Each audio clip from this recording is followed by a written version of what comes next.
তব চরণ ধোয়াবে শারদ শিশিরে,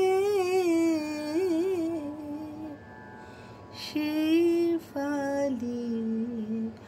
অর্ঘ্য দেবে।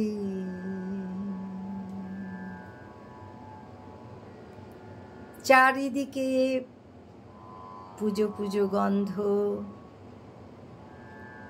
মানুষ রাস্তায় বেরিয়ে পড়েছে দুর্গাপুজোর কেনাকাটা। আমি বেরিয়েছিলাম অন্য কাজে।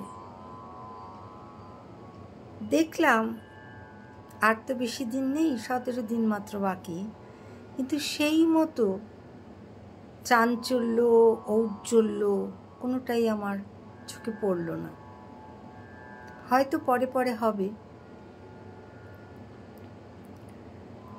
কারণ সবার মনেই সেই আরজিকর, কসবা আর শিক্ষকদের হাহাকার ব্যথা তো রয়েছে। আমরাও ঠিক সেইভাবে অন্যান্য বারের মতো অত হই হই করে কোনো কিছুই করতে পারছি না।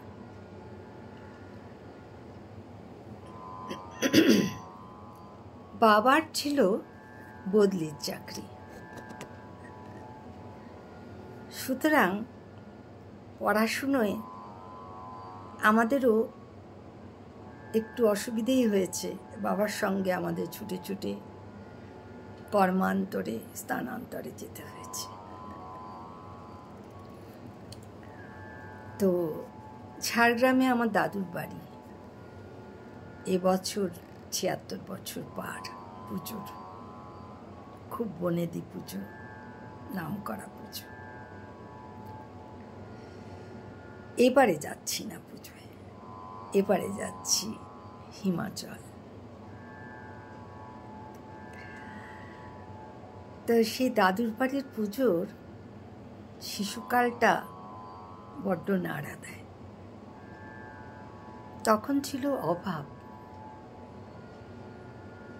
অর্থনৈতিক অভাব, স্থানের অভাব, মানুষের সুবিধের অভাব, কিন্তু পুজোটাই ছিল প্রাণ। সেই যে ছোটবেলায় আমরা যেতাম, একটা কি দুটো জামা, তাও মায়ের হাতে বানিয়ে দেওয়া ছিটের জামা। 5 দিনে 5টাই পরতে হবে সেরম কোনো ব্যাপার ছিল না। ওই যে নতুন জামা নতুন জুতো, কিছুদিন কাটতো শুধু গন্ধ শুকে শুকে, তারপর গায়ে উঠত পায়ে। তো ছোটবেলার স্মৃতিটা এতটাই আমাদের মধুর যে সেই স্মৃতিটাকে কিছুতেই ভুলতে আর পারা যায় না। এখন জাক জমক কোনো কিছুর তো অভাব নেই, কিন্তু সেই ছোটবেলার পুজো, সেই পুজো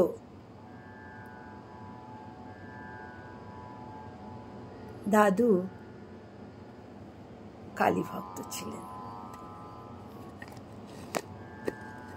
সাধক বামাখ্যাপা, তারা মার গল্প লিখতেন নিজে, চরিত্র চয়ন করতেন, কোন চরিত্র কে করবে আগে থেকে লিখে দিতেন, এবং সেটা স্ক্রিপ্ট, তখন তো চিঠির যুগ, খামি করে চলে আসত। যেমন বামাখ্যাপা, সাধক বামাখ্যাপা, আমার বাবা রাসবাড়ির চেহারা, বাবা হচ্ছে বামাখ্যাপা। ছোট বামাখ্যাপা আমি, কারণ অনেক গান, গানগুলো আমি গাইতাম, সুতরাং ওগুলো আমাদের সব মুখস্থ করতে হতো। বাড়ির বউরাও কিন্তু ছাড় পেত না। আমার সোনা মাইমা, তাকে করা হয়েছিল ভৈরবী। মাইমার বিরাট চেহারা ছিল। এখন ভৈরবীর তো আর বেশি রোল থাকে না, কিন্তু হাতে ত্রিশূল, গেরুয়া পোশাক, যে কটাই আছে। আমার ছোট মামু ছিল প্রম্পটার, আর সোনা মামু ছিল বিবেক। কারণ সোনা মামু খুব ভালো গান গাইতেন। ওরে তারা বলে যে সোনা মামু ঢুকতেন, মানে বিবেক ঢুকলো, এবং আমাদের বাইরেটায় সব সিঁড়িতে আমরা বসে দেখলাম, গ্রামের লোকেরাও আসতো ওই ওই করে। একটা স্টেজ, ছোট স্টেজ হতো, স্টেজের ওপর আমি গান গাইছি, মা আছে আর আমরা আছি, ভাবনা কি আর আছে আমার, এও আমার দাদুর লেখা।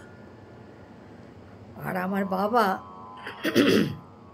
খালি গায়ে ছোট্ট ধুতিটা যত ছোট করে পরা যায় পরে, আয় আয় আয় কালু, আয় ভুলু, কুকুরের তো রাজত্ব সেখানে। তারা ঠিক চলে এলো, বাবার খাবার প্রসাদ দেওয়া হয়েছে বাবা খ্যাপাকে, সেখানে বাবাও খাচ্ছে, কুকুরও খাচ্ছে। কি সাংঘাতিকভাবে প্রাণবন্ত জিনিসটা। এইবার আমার সোনা মাইমা ঢুকছে। এখন বাবার চরিত্র যে বামা, কিন্তু আমার বাবার নাম হচ্ছে মৃণাল, মৃণাল বাবু বলে ডাকতেন বাবাকে। বাবা হচ্ছে ও বাড়ির বড় জামাই। এরকম করে একটা নিয়ে সেই ড্রেস ভাড়া করা হয়েছে, গেরুয়া ড্রেস পরে সোনামা ঢুকছে।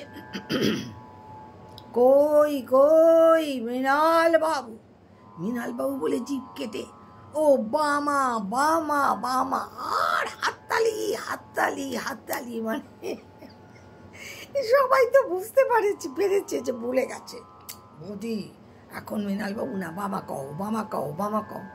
যাই হোক, দুটো অক্ষর বলা টলা হলো। সে রুদ্রাক্ষ বলে চল মা, শেষকালে বাবাও তার সঙ্গে বেরিয়ে গেল। তারপরে আমার ছোট মামু বললে, দিছিলি তো ডুবাইয়া একেবারে, কি যে করো, 2টা লাইন তাও তোমার মুখস্থ হয় না। বেশ হলো। তারপর খুব সুন্দর এরকম প্রত্যেক কংস, নানা রকম পালা দাদু লিখতেন। ওই বয়স্ক মানুষটা লিখে আমাদের মুখস্থ করতে হতো। এখন মাইমাদের সময় কোথায়, তার তরকারি কাটছে, কেউ রান্নাঘর, কেউ পুজোর ঘর, কেউ তো কি বলে ওটা, যে ঠাকুর ঘর, তারপরে কেউ ভোগের ঘর, সবাই ব্যস্ত। আর এদিকে হচ্ছে কি, আমাদের পেছন দিকটা, বাড়ির ওই দিকটায় অনেক থাকতো, তোমার ছেলেরা, কলেজের ছেলেরা ভাড়া থাকতো এখন। আর আমাদের রান্নাঘরটায় ওই বাঁশের বেড়া দিয়ে ওটাই করা ছিল। তো ছেলেদের ওখানে মাটির উনুনে বসে মাছ টাছ রান্না হবে, অত্যন্ত ঘরোয়া, অত্যন্ত ঘরোয়া। কুমড়োর ঘ্যাট, ডাল, একটা স্রেফ মাছ, মাছ পুকুর থেকে ধরা এই মাছ, কিংবা কাউকে বলে দেওয়া হতো এই মাছটা, তারা এসে মাছ দিয়ে যেত। এখন কি হলো, হ্যাঁ, এইবার মাছ টাছ নুন হলুদ লাগিয়ে রেখেছে। এবার সোনামা কড়াইতে মানে মাছটা ছাড়বে আর কি, তখন থেকে। আর ছোট মামু বলছে, সোনা বৌদি এবার বলো, বামা আমি আসিয়া আছি তোমারে দীক্ষা দিব। সোনা মাইমাও বলল, বামা আমি আসিয়াছি, ছ্যাক, মাছ পড়লো।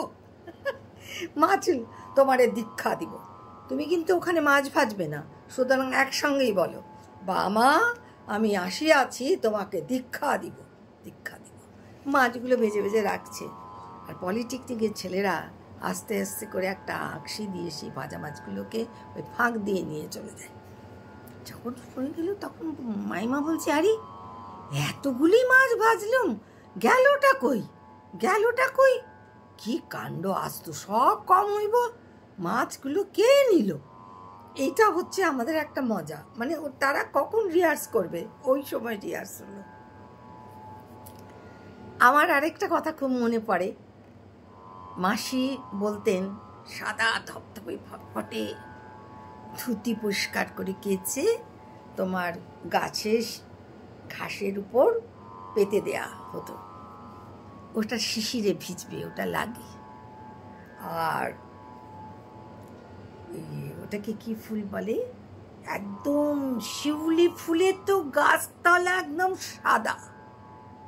এইগুলো আমাদের কাজ ছিল, সকালবেলা উঠে স্নান সেরে শিউলি তোলা, শিউলির মালা গাঁথা, আর ওই কাপড়টাকে ওই ভেজা অবস্থায় ঠাকুরমশাইয়ের কাছে রাখা, আর দুব্বা নিয়ে এসে 5-10টা করে দুব্বা বোধহয় ভুলে গেছি, ওটাকে এরকম বেঁধে বেঁধে লাল সুতো দিয়ে রাখা, এগুলো আমাদের কাজ ছিল। এবার কি হয়েছে, তখনকার দিনে ঘরোয়া তো প্রচুর কয়লার গুঁড়ো কেনা হয়েছে, প্রচুর। কি না, বাজার থেকে কয়লার এই গোলাগুলো অনেক বেশি দাম লাগে, তার থেকে হাতে করে মুঠো মুঠো করে দেয়া হবে। তখন দিদা বলছে, এত এত যে ধাস আনছোস, দিব ডাকে, দেখো না আমি সব কটারে লাগামো। কিছু কিছু বোনেরা তারা সব শিলংয়ে থাকে, ফুটফুটে দেখতে, আরও সবাইকে মামু সে এক রাস পাহাড় প্রমাণ গুঁড়ো, তার মধ্যে মার ঢেলে দিয়ে গেল, কে ওই দিয়ে গেল, বলল তোরা যদি গুলগুলো সব বানিয়ে ফেলতে পারিস তাহলে তোদের আমি একটা সুন্দর ছবি করে দেবো। তখন প্রথম কালার ছবি এসছে, সুন্দর ছবি, বাবা আমাদের ছবি উঠবে। তখন সবাই বসে গেল, যত বোন, কই ছবি তোলো, আরে তারা শেষটা কর। দেয়া হয়ে গেল, দেয়া হতে হতে সব ক্লান্ত হয়ে যাচ্ছি, সারা হাতে কালি, মুখে কালি, সব কালি মেখে সে ছবি এখনো আছে, সেই ছবিটা তোলা হয়েছিল। এই যে আনন্দ, এই আনন্দগুলো এখন আর পাই না। এখন টুনি জলে, এখন ক্যাটারার থেকে খাবার আসে, চপ, তারপরে রোল, এসব আসে। তখন আমরা কি করতাম জানো, একটা বড় গামলায় মুড়ি মাখা হতো, আর কখনো নিরামিষ পেঁয়াজি বা বেগুনি ওর মধ্যেই দেওয়া হতো, সব এক মুঠ এক মুঠ এক মুঠ এক মুঠ সবাই খেয়ে ব্যাস, তাতে আমাদের পেট ভরে যেত। কিন্তু তো আমি ক্লাস 8-এ যখন উঠলাম, আমার বাবা বদলি হলেন রাঁচি। এখন রাঁচি বিহার ইউনিভার্সিটি আমার একদম পড়ার ইচ্ছে নেই। তখন বাবা খুব চিন্তায় পড়লেন যে মেয়ে বড় হয়ে গেছে, কোথায় রেখে যাব। কাকিমারা অতটা দায়িত্ব নিতে চাইল না। মেয়ে বড় হলে যেটা হয়,